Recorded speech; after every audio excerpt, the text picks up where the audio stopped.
Oke, assalamualaikum warahmatullahi wabarakatuh. Perkenalkan, nama saya Muhammad Rizky Fadila dengan NIM 241401055 dari Kom A. Di sini saya akan menjelaskan rangkuman dari mata kuliah jaringan komputer mulai dari pertemuan 1 sampai pertemuan 7 gitu. Nah, di sini tuh ada beberapa hal menarik ya. Jadi di sini pastinya ada pendahuluan, itu ada beberapa definisi kayak apa itu internet dan juga tujuan itu bagaimana, kompleksitas itu bagaimana gitu. Mengingat internet adalah salah satu jaringan yang kompleks itu. Nah, jadi di sini tuh ada jaringan komputer. Jaringan komputer itu adalah beberapa perangkat komputer atau komputasi yang saling terhubung yang nantinya akan bertukar sumber daya gitu, atau misalkan sumber daya itu adalah data gitu ya. Nah, jadi prinsipnya itu menggunakan protokol komunikasi melalui koneksi fisik gitu ataupun yang non fisik gitu atau kabel gitu. Dan jadi kalau internet itu adalah jaringan dalam jaringan gitu.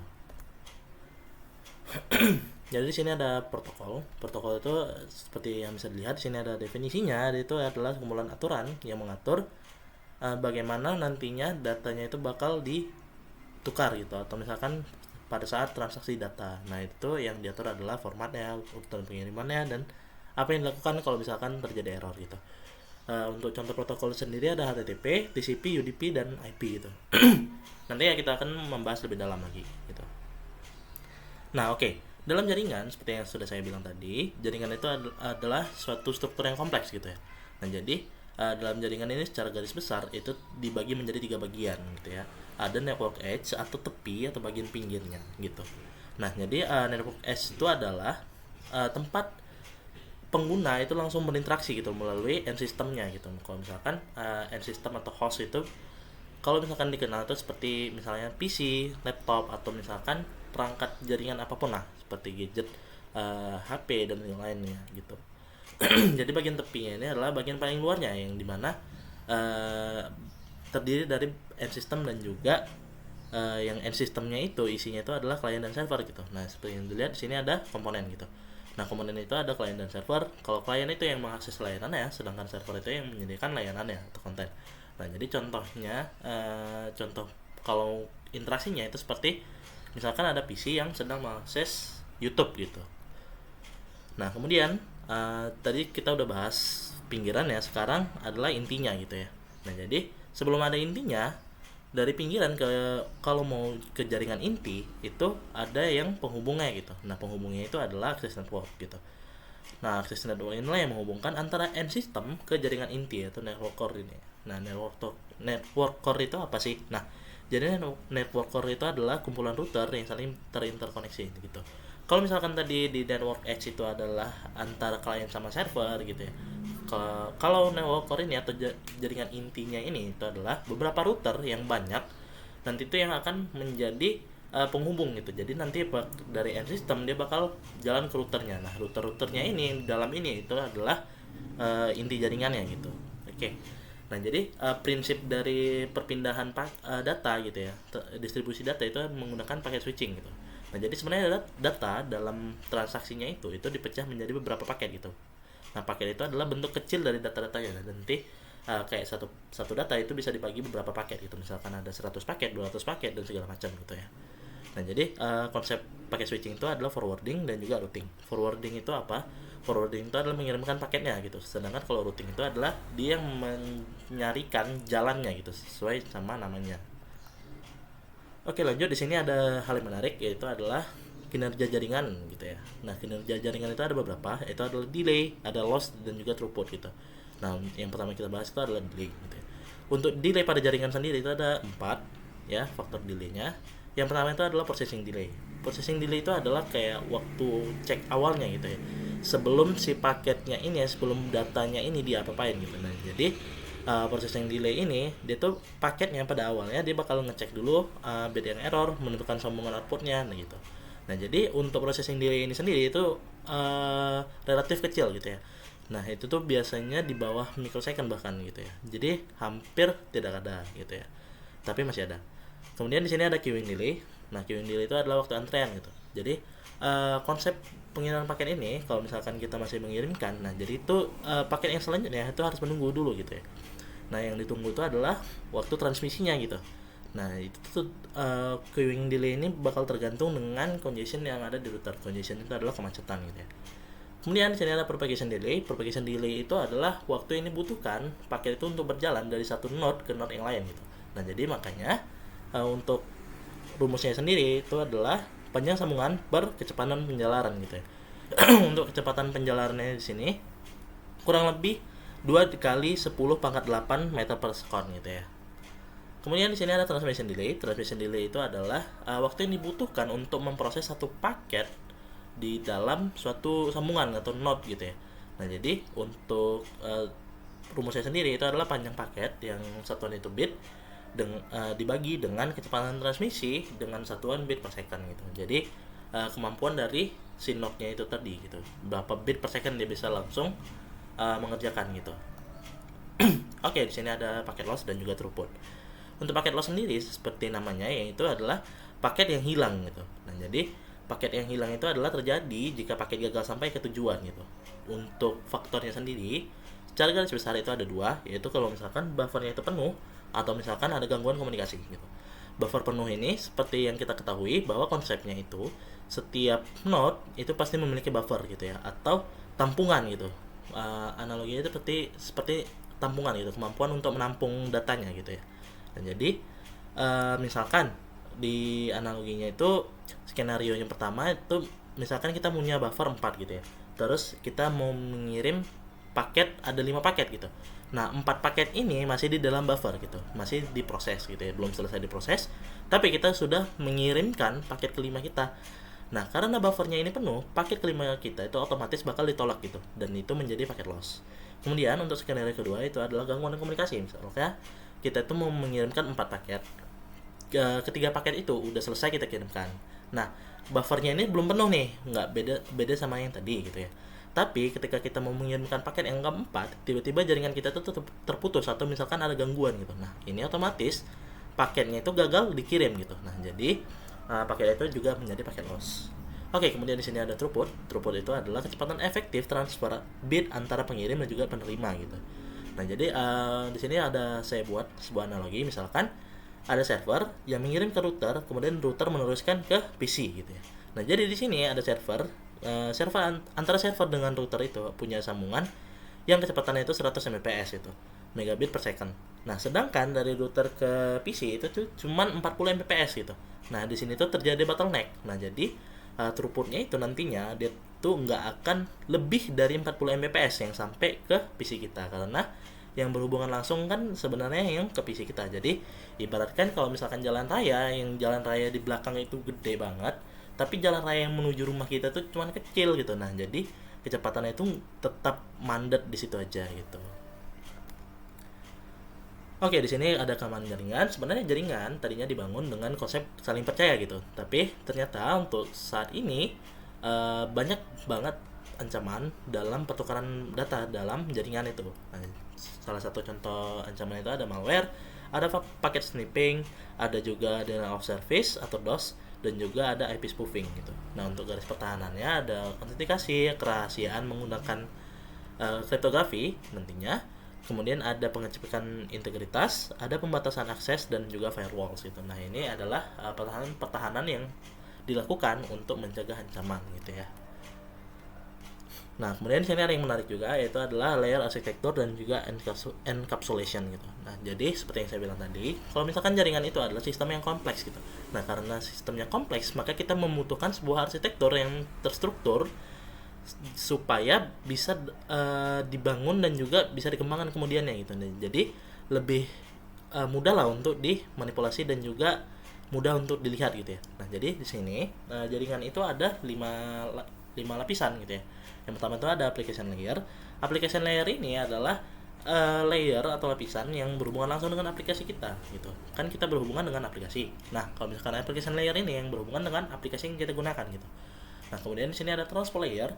Transfer layer itu adalah transfer antar proses ke proses gitu. Nah, memang kerjanya itu atau GDS-nya itu adalah dia bakal mentransfer data dari proses ke proses gitu. Nah, jadi dalam jaringan itu kan sebenarnya ada banyak proses gitu. Nah, jadi si transfer layer inilah yang akan mentransfer datanya dari antara proses yang satu dengan proses kedua gitu. Nah, kemudian di sini ada network layer. Network layer itu kayak dia itu mencarikan rute gitu ya dari untuk datagram dari sumber ke tujuannya gitu, dari source-nya ke destination-nya. Nah, kemudian di sini ada link. Link itu kayak transfer data antar elemen jaringan yang kayak bertetangga gitu atau lokal. Misalkan di sini kayak contohnya itu WiFi sama Ethernet gitu ya. Kemudian di sana physical layer. Physical layer itu seperti namanya, dia itu yang memang fisik gitu. Jadi bitnya itu yang berjalan di atas kabelnya gitu. Oke, kemudian di sini ada enkapsulasi. Enkapsulasi itu adalah seperti namanya, dia itu bakal kayak mengkapsulkan data yang sedang dikirim gitu. Nah, jadi untuk definisinya itu adalah proses penambahan informasi kontrol, yaitu merupakan berupa header gitu ya, pada setiap lapisan sebelum diteruskan ke bawah gitu. Jadi untuk enkapsulasi sendiri sebenarnya dari application layer itu kan yang dikirim adalah pesan gitu ya, atau message. Kemudian di transport layer dia itu akan ditambahkan header dari konsep si enkapsulasi tadi, yang tadinya cuma pesan menjadi segmen gitu sekarang. Kemudian di network layer itu akan ditambahin juga header menjadi datagram. Kemudian di link layer akan ditambahkan lagi menjadi frame. Nah, nanti setelah di enkapsulasi, ketika sampai di tujuan nanti dia bakal dekapsulasi gitu. Nah, jadi headernya ini bakal dibuka, dia bakal menunjuk ke soket-soket nanti yang sesuai dengan headernya gitu. Jadi dia nggak akan salah alamat. Oke, lanjut. Di sini adalah application layer. Kita udah masuk ke bab kedua gitu ya. Nah, di sini application layer ada beberapa struktur aplikasinya, yaitu adalah client to server dan juga peer to peer. Nah, simpelnya seperti namanya aja.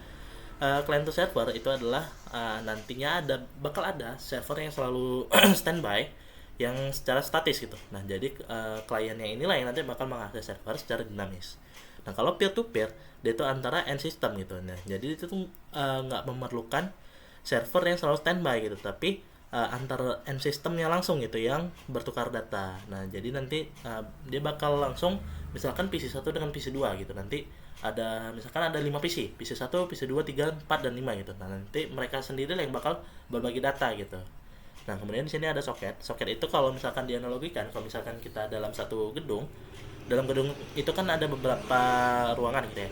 Nah, jadi tiap ruangan itu yang menghubungkan adalah pintu gitu. Nah, jadi soket ini diibaratkan sebagai pintu gitu.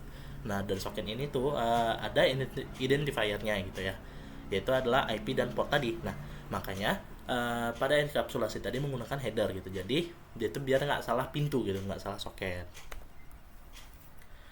Oke, di sini ada web sama HTTP. Untuk HTTP sendiri adalah suatu protokol yang digunakan pada web. Dia itu request response yang berjalan di atas TCP gitu. Nah, nanti TCP bakal kita bahas lebih lanjut. Kemudian di sini karakteristiknya itu ada stateless, dan artinya itu dia tidak menyimpan history, request history gitu ya. Kemudian di sini ada metodenya, ada beberapa metode, yaitu ada get, post, head, put, dan delete gitu. Nah, untuk pada HTTP 1.0 sendiri itu cuma ada get, post, sama head gitu ya. Put sama delete ini baru ada di 1.1 ke atas gitu. Untuk jenis koneksi HTTP ini ada dua, yaitu non persistent dan juga persistent gitu. Maksudnya non persistent itu gimana? Non persistent itu hanya cuma satu objek per koneksi TCP gitu. Jadi ketika koneksinya itu udah diterima gitu, udah ready untuk bertukar data, yang ditukarnya itu hanya satu objek itu maksimal. Kalau misalkan menggunakan non persistent gitu. Kalau misalkan persistent, ketika sudah ready untuk menerima atau mentransfer data, dia itu bisa langsung banyak objek gitu. Seperti di sini. Oke, lanjut lagi. Nah, kemudian di sini ada yang menarik, itu adalah cookies dan juga web caching.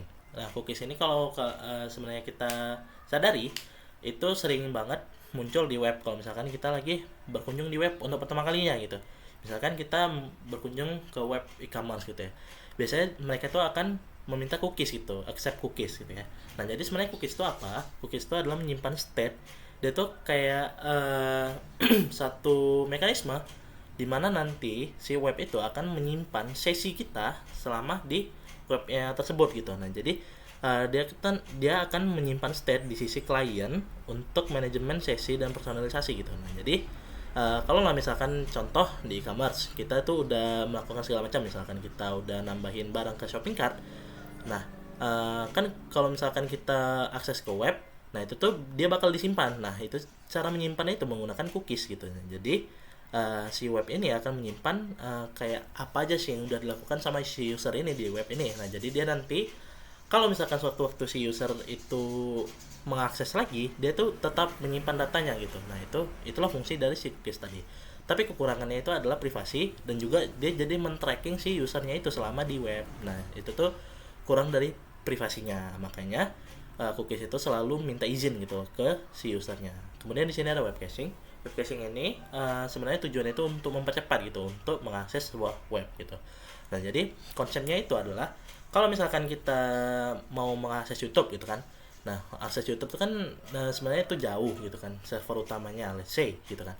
Nah, jadi kalau menggunakan web caching ini, apapun objek yang udah kita load pada awal tadi, dia tuh bakal disimpan ke yang namanya proxy server gitu. Nah, jadi dia bakal nge-cache apapun objeknya itu, jadi untuk mengurangi delay dan juga menghemat bandwidth gitu. Jadi karena jaraknya lebih dekat dan juga dia itu udah preload gitu, jadi kita tuh nggak perlu nunggu lama lagi, nggak perlu delay lagi, ngambil lagi, dan juga bandwidthnya itu cukup sedikit aja gitu. Oke, selanjutnya itu ada email service. Ini sedikit aja.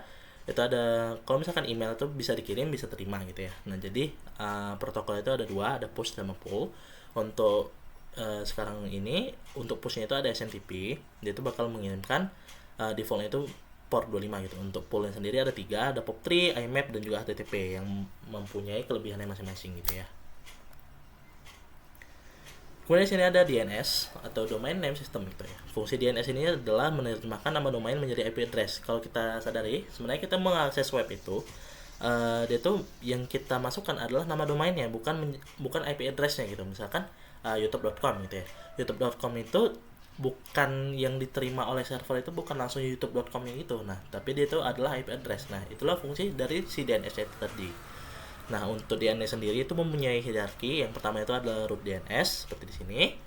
Ini root DNS. Kemudian ada top level domain.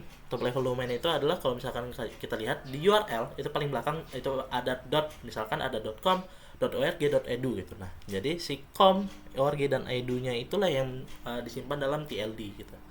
Kemudian itu ada yang paling bawah itu adalah authoritative server gitu. Nah, kalau authoritative itu adalah server atau DNS server yang memang dikelola langsung dari si perusahaan atau organisasinya, misalkan si Amazon, misalkan IKLC atau UMass gitu. Nah, DNS ini sebenarnya yang disimpan adalah resource record gitu. Nah, dengan format name, value, type dan juga TTL.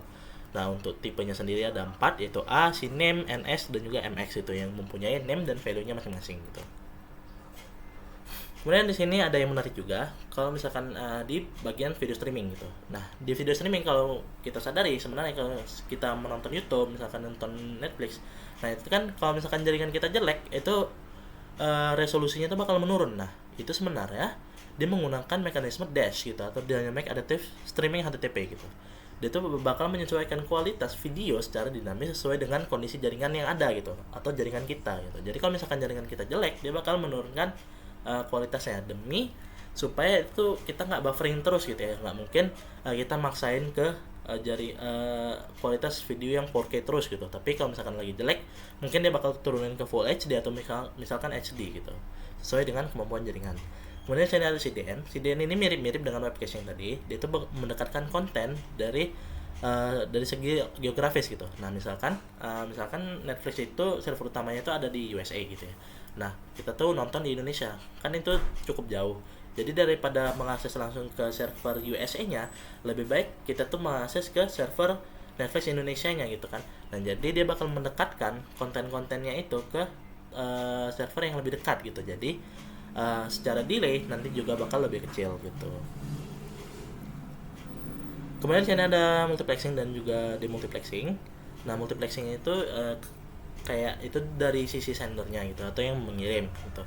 Kan dia itu dari application itu bisa mengirimkan banyak proses langsung gitu ke transport layer. Nah, dia itu makanya namanya multiplexing itu, ada banyak menjadi satu gitu. Nah, jadi nanti bakal ditambahin header. Nah, kemudian di bagian demultiplexing tadi kan tadi udah ditambahin header. Nah, di demultiplexing tadi di bagian receiver dia tuh bakal nggunain headernya tadi gitu untuk mengarahkan datanya itu ke soket yang sesuai dengan nomornya gitu, atau sesuai dengan yang ditandai tadi menggunakan header. Nah kalau misalkan di UDP itu tuh cuma ada satu penanda, yaitu adalah nomor portnya itu, port number. Nah sedangkan kalau misalkan kita menggunakan TCP, dia itu ada empat tuple gitu, yaitu adalah source IP, destination IP, source port, dan juga destination port gitu. Nah, jadi kalau misalkan menggunakan TCP dia itu lebih banyak parameternya yang digunakan gitu. Kalau misalkan di UDP dia cuma satu tuple, kalau misalkan di TCP dia ada 4 tuple gitu. Nah, jadi biar dia tuh nggak salah alamat, si transport layer itu mau ngirim kemana gitu. Misalkan di sini ada Netflix sama Mozilla gitu kan. Si Netflix itu biar nanti bakal dikasih ke aplikasi Netflix, si Mozilla itu bakal dikasih ke aplikasi Mozilla gitu. Jadi biar nggak kebalik gitu. Nah, kemudian di sini ada UDP versus TCP. Sebenarnya dari tadi kita udah membahas TCP sama UDP gitu. Nah, sebenarnya apa sih TCP sama UDP itu? Nah, jadi kalau TCP itu by the way ini kita udah masuk ke chapter 3 gitu ya. Nah, jadi TCP itu adalah Transmission Control Protocol. Nah, jadi kalau UDP itu adalah User Datagram Protocol. Bedanya tuh apa? Nah, pada TCP itu dia tuh terkenal dengan reliable gitu. Reliable itu apa? Kan ini adalah protokol untuk mengirim data. Kalau TCP itu, misalkan ada data loss atau misalkan data yang korup, dia tuh bakal mengirimkan ulang gitu. Jadi dia tuh nggak akan membiarkan data yang dikirimnya itu kayak nggak sampai ke receivernya. Makanya dia dinamakan reliable gitu. Dia bisa diandalkan gitu. Nah, jadi kalau misalkan ada paket loss, dia bakal mengirim ulang gitu. Dan juga TCP itu mempunyai fitur yaitu flow sama congestion control gitu. Dan untuk sebenarnya ini adalah sifat sekaligus kekurangan ya, yaitu adalah connection oriented. Pada TCP itu dia tuh connection oriented, maksudnya dia itu membutuhkan untuk membuat jalur koneksi antara sender dan juga receiver gitu.